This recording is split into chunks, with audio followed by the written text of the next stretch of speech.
negara kita yang ternyata memang punya mereka. Bikin aturan sesuka-sukanya, yang penting menguntungkan Prabowo Gibran. Terserah lah Pak, sak sukamu, sak bahagiamu. Ya memang semuanya berawal dari putusan MK.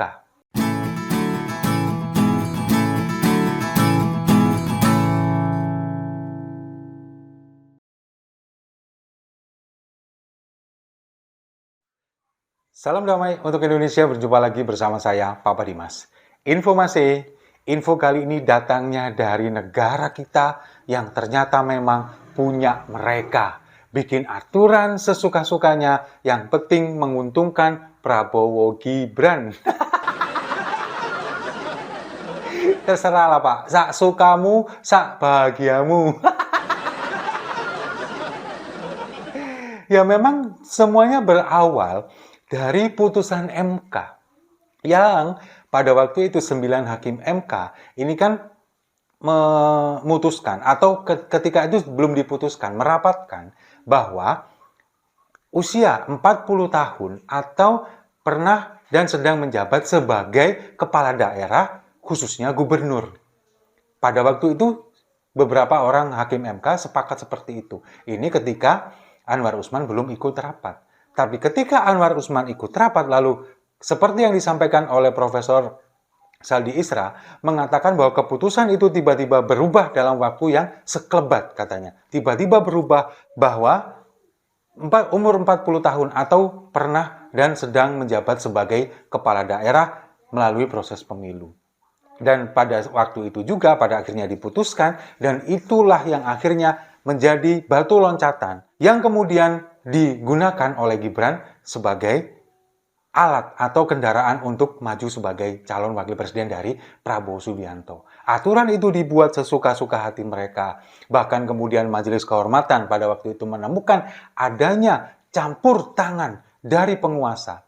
Ada campur tangan intervensi dari pihak luar yang mempengaruhi keputusan itu. Meskipun sampai sekarang belum diungkap siapa yang mengintervensi itu. Tapi kan kita semuanya bisa menebak. Cuma sekedar menebak loh ya. Lalu kemudian, dengan adanya itu semua, sekarang keluar lagi peraturan baru dari Presiden. Peraturan pemerintah tentang aturan pejabat negara yang boleh melakukan kampanye ketika Pilpres, Capres atau Cawapres. Nah, kalau kemarin-kemarin, ini kan pejabat setingkat menteri itu harus mengundurkan diri dulu dari jabatannya untuk ketika dicalonkan menjadi Capres atau Cawapres. Nah, sekarang peraturan presiden yang baru saja diteken kemarin, ini tidak mengharuskan. Boleh untuk tidak mengundurkan diri, asalkan ketika kampanye harus cuti melalui persetujuan presiden. Nah, kalau bagi saya, meskipun ini juga menguntungkan Pak Mahfud, karena Pak Mahfud ini adalah seorang menteri dari Kabinet Presiden Jokowi. Tapi keuntungan yang paling besar ini dimiliki oleh Prabowo Subianto. Kenapa? Karena begini, dulu ketika tahun 2019, sebelum Prabowo Subianto menjadi menteri, keputusan ini belum ada. Jadi siapapun yang akan mencalonkan menjadi Capres-Cawapres, itu kalau pejabat setingkat menteri harus mengundurkan diri. Pada waktu itu Prabowo Subianto belum menjadi menteri. Dia bukan apa-apa. Dia hanyalah ketua umum Partai Gerindra. Nah, ketika sekarang dia maju lagi di tahun 2024 dan jabatannya sebagai Menteri Pertahanan, maka aturan ini dibuat. Kalau misalkan sekarang Prabowo posisinya bukan menteri, belum tentu peraturan ini ada. Karena apa? Karena peraturan ini sangat menguntungkan Prabowo. Kalau misalkan menteri harus mundur, maka dia nggak bisa kemana-mana di-endorse Presiden Jokowi. Sekarang begini, setiap kali kunjungan ke beberapa daerah atau ada acara, menghadiri sebuah acara, Presiden Jokowi beberapa kali ditemani oleh Prabowo Subianto. Apakah kemudian pernah melihat Presiden Jokowi sering kali ditemani oleh Pak Mahfud sebagai menterinya? Jarang. Mungkin kita bisa dalam hitungan jari selama beberapa tahun ini. Tapi dengan Prabowo Subianto, hampir di setiap acara, meskipun itu tidak ada hubungannya dengan acara pertahanan, tidak ada kaitannya dengan pertahanan negara, selalu ngikut kemana-mana. Kalau misalkan Prabowo Subianto ini kemudian harus mengundurkan diri, nggak bisa dong dia mengendorse, kemudian ikut Presiden Jokowi kemana-mana. Dengan jabatannya sebagai menteri, kalau misalkan Presiden Jokowi kemudian ada acara, terutama ke daerah-daerah, Prabowo Subianto bisa sekalian diajak. Ketika itu jabatannya sebagai Menteri Pertahanan memang. Tapi ketika dikenalkan kepada masyarakat, ini adalah Pak Prabowo, calon presiden tahun 2024. Kan bisa seperti itu. Tapi kalau jabatannya bukan menteri, nggak akan bisa diajak, kemudian diperkenalkan, nggak akan bisa. Justru itu akan melanggar peraturan, karena presiden ini lebih condong kepada salah satu pasangan calon. Nah, keuntungannya di sana. Meskipun iya, pada akhirnya akan menguntungkan Pak Mahfud juga. Tapi Pak Mahfud kan nggak pernah dikenalkan kemana-mana. Nah, memang aturan-aturan ini sekarang seolah-olah memang dibuat untuk menguntungkan pasangan ini. Lalu kemudian, kalau kita melihat lagi, Bawaslu, bagaimana Bawaslu kemudian ketika ada pelanggaran yang terang benderang dari puluhan ribu perangkat daerah yang mendukung pasangan ini. Kemudian dia, kalau orang Jawa bilang itu jegideg. Diem aja. Nggak bertindak apa-apa. Bahkan dibilang, belum melakukan investigasi. Apa yang dikatakan? Tidak ada ajakan di sana. Padahal katanya anggota Bawaslu hadir di situ. Seperti video saya yang sebelumnya. Ada videonya. Pembawa acaranya kemudian menyerukan untuk memilih Prabowo Gibran nomor urut 2. Tapi bagi Bawaslu itu bukan suatu ajakan. Padahal jelas, terpampang nyata di depan mata kita.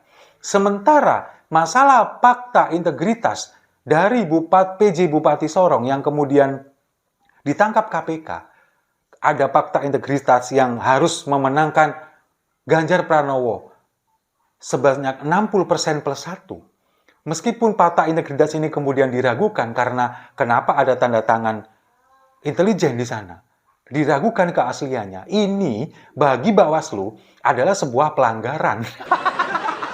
Padahal belum tentu kebenarannya. Bisa jadi ini hoax karena itu ada tanda tangan dari intelijen. Padahal PJ Bupati ini harusnya bertanggung jawab kepada Menteri Dalam Negeri. Nah, inilah yang kemudian bagi saya menjadi janggal memang. Ketika aturan ini kemudian kira-kira akan merugikan pasangan calon Prabowo Subianto, Gibran Raka Buming Raka, maka itu diabaikan. Tapi ketika ini akan merugikan pasangan lain, ini akan ditegakkan secara tegas. Seperti ketika Pak Ganjar kemudian datang ke Papua beberapa waktu yang lalu. Spanduknya, balihonya kemudian diturunkan. Sementara ketika Presiden Jokowi akan datang ke Papua juga, kemudian akan bermain bola di sana, apa yang terjadi? Baliho Prabowo Gibran ada di mana-mana. Bayangkan, itu yang terjadi. Nah, kemungkinan inilah aturan-aturan ini yang kemungkinan nantinya ini akan terus berkelanjutan. Aturan-aturan yang dirubah seenaknya sendiri, sesuka hati demi menguntungkan pasangan Prabowo Gibran. Nah, yang saya takutkan ini nanti adalah ketika aturan debat pemilu di KPU. Soalnya kalau kita melihat Prabowo Gibran, di beberapa kali kesempatan ketika diundang untuk uji publik atau mungkin juga dialog, kemudian juga tanya jawab, menyampaikan visi misi, mereka banyakkan nggak hadirnya. Seperti yang terakhir di acara uji publik Muhammadiyah kemarin, ketika Anies Baswedan Caimin kemudian hadir lengkap, paket lengkap, kemudian Ganjar Mahfud hadir juga paket lengkap. Sementara Prabowo hanya hadir sendirian, Gibran nggak hadir. Katanya ada acara yang mendadak. Kalau bagi saya sih acaranya diada-adakan. Supaya dia nggak bisa hadir. Nah, takutnya kalau misalkan dengan seperti ini, apa sebetulnya? Kenapa kok tidak mau hadir? Takut bahwa pertanyaan-pertanyaannya kemudian justru malah merugikan dia, menyerang dia. Terutama masalah keputusan dari MK. Itu pasti akan nanti ditanyakan oleh para panelis. Nah, kalau misalkan itu ditanyakan, lalu dia mau jawab apa? Orang selama ini dia nggak pernah bicara, kemudian menyampaikan visi-visinya di depan publik. ketika ada dukungan deklarasi dan sebagainya, dia datang. Dia kemudian seolah-olah mengatakan bahwa ini loh saya hadir, ini loh saya datang. Tapi ketika ada masalah yang sangat krusial, ketika keputusan MK itu dipertanyakan, bagaimana respon dia, bagaimana dia bisa melaju dengan keputusan yang dianggap melanggar etik dan moral, apa yang harus dia jawab? Dia nggak akan bisa jawab, makanya dia lebih menghindar daripada hadir. Nah, takutnya nanti ketika debat, kemudian ini di KPU, aturan ini kemudian dirubah lagi untuk meniadakan debat. Bisa jadi.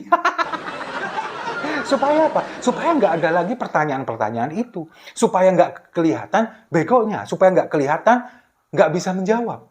Karena kalau kita melihat sekarang, jarang sekali melihat bahwa Prabowo dan Gibran ini kemudian menyampaikan visi dan misi mereka. Yang dilakukan adalah bertemu dengan relawan, bertemu dengan masyarakat, lalu kemudian yang disampaikan ini adalah makan gratis, susu gratis, dan lain sebagainya.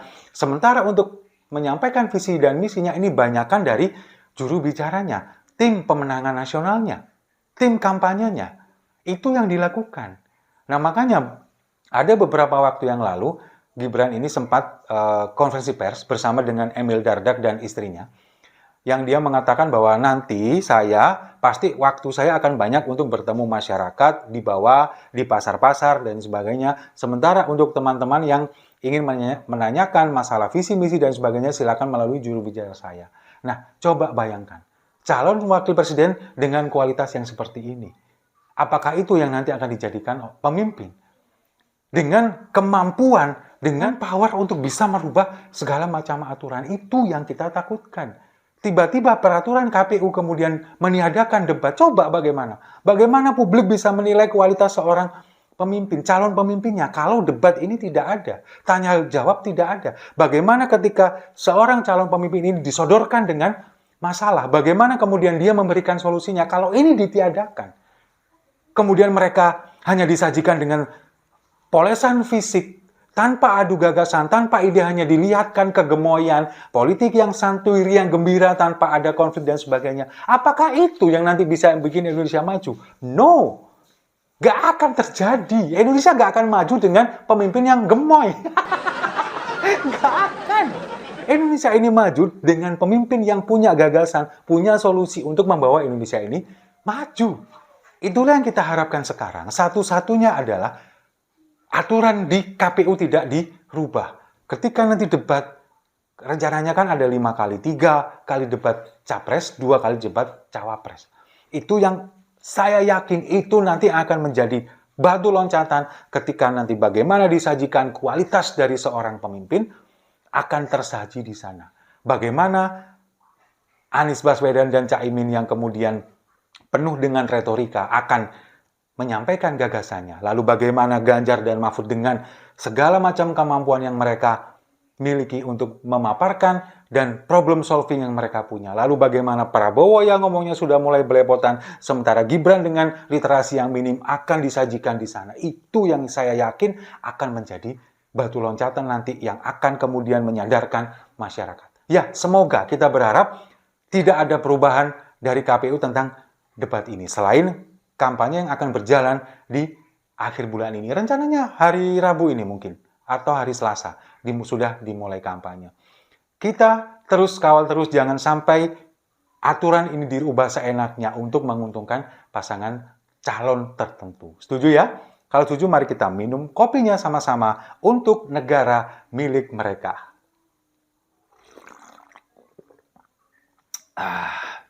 Saya rasa itu. Terima kasih sudah menyimak. Jangan lupa like, komen, dan subscribe. Sampai jumpa di video-video saya selanjutnya. Orang benar pilih Ganjar.